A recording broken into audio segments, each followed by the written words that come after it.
Bakit naiyak at naging emotional si Catherine Bernardo? Alden lalong humanga sa dalaga. What a successful stay in LAX. Masasabing sobrang blessed talaga ng tandem ng Kathden. From record-breaking ng kanilang movie na nalagpasan pa nito ang record gross sales ng Rewind, ay masasabing ang movie nilang ito ang highest grossing Filipino film of all time with 930 million worldwide.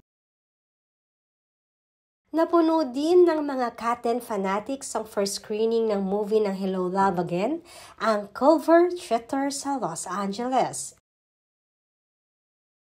After ng screening ay nagkaroon din ng interview ang lahat ng mga artists at producers behind the film. Kung saan sa isang interview nga ay napaiyak at naging emotional pa si Catherine. Narito ang naging pahayag ni Catherine Bernardo. So it's just important to that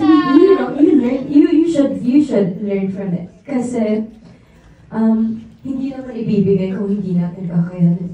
So whatever it is you're going through right now, alam ko hindi naman biro yung buhay niyo po dito. And we have so much respect sa lahat sa inyo.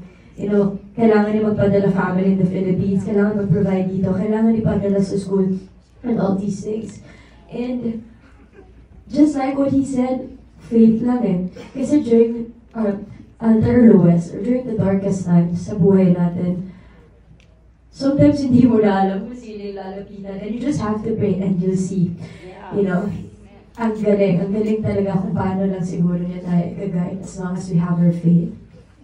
And I think it's just important that we surround ourselves with the right people.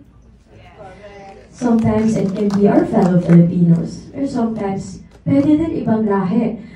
But it's just important for me that you learn how to see the goodness in everybody.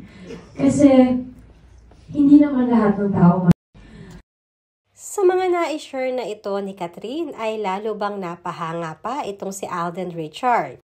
Kitang-kita kasi sa camera kung paano niya titigan si Catherine. Para bang lalo siyang napahanga dahil sa mga binitawang words of wisdom ni Catherine na para bang talagang full of gratitude.